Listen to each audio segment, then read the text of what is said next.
Bonjour à tous et bienvenue au brief triathlète de la deuxième édition du Triathlon d'Évian.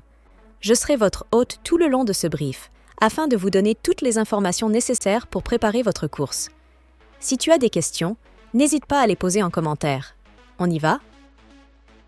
Tu viendras récupérer ton dossard avec ton bon de retrait et ta pièce d'identité au gymnase du Parc Dollfus, le vendredi 13 entre 16h et 19h, le samedi 14 entre 9h et 18h ou le dimanche 15 entre 6h et 13h.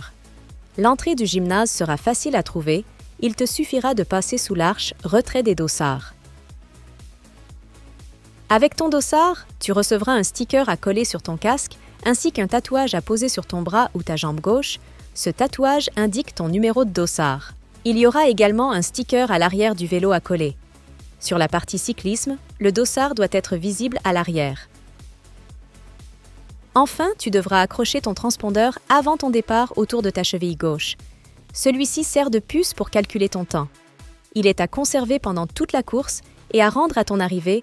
Attention, pour les équipes relais, le transpondeur sert de témoin. Les relayeurs doivent impérativement se le transmettre dans le parc de change pour avoir leur temps complet.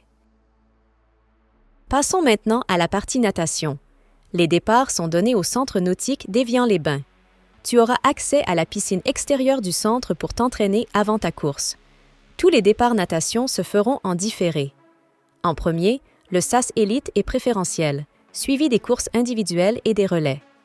Les départs des courses individuelles se font en rolling start. Les participants partent par vague de 5 personnes toutes les 5 secondes. Tous les départs élites se font sous forme de départ en masse. Les bonnets distribués au retrait des dossards permettront de différencier les courses et les participants. Le bonnet rouge pour les SAS préférentiels, le bonnet bleu pour les courses individuelles et le bonnet gris pour les relais. Le parc à vélo est le lieu où se passent toutes les transitions. La dépose des vélos et affaires se fait sur des horaires précises pour chaque course. Les horaires sont sur notre site et sur le guide triathlète. Attention pour le format Lehman Full. La dépose des vélos le vendredi est obligatoire. Pour le format Half, nous te recommandons vivement de déposer ton vélo le vendredi soir également. Pour la sortie vélo, tu devras courir à côté de ton vélo jusqu'au franchissement de la ligne de sortie du parc de change, nommée Mount Line, symbolisée en vert. Une fois franchi, tu pourras monter sur le vélo.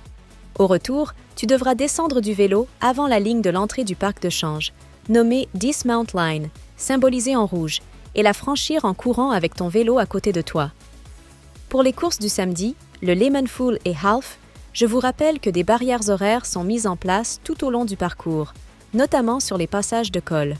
Tu peux les retrouver directement dans le guide triathlète et sur les pages des courses concernées sur notre site internet. Je te rappelle que sur la partie vélo, le drafting est interdit et des arbitres de la Fédération française de triathlon seront sur place. Il faut un minimum de 7 mètres d'écart sur les formats sprint et olympique et 12 mètres sur le format half et full distance. Attention, on peut retrouver des descentes et intersections dangereuses sur le parcours. La route étant ouverte, merci de respecter le code de la route et de rester sur la droite.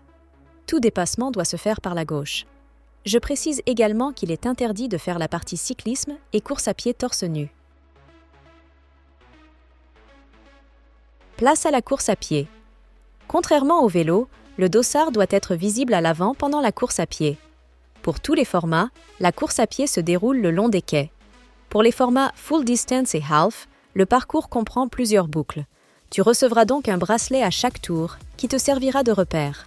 Pour le relais, le nageur doit mettre le tatouage tandis que le cycliste et le coureur doivent porter le dossard.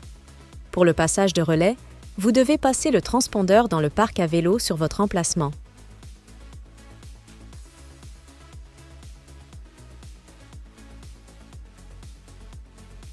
Une fois l'arrivée franchie, tu devras déposer ton transpondeur et les bracelets dans une caisse. Des bénévoles seront là pour t'aider. Tu auras accès à un ravitaillement pour récupérer de ta course avant de sortir de la zone d'arrivée.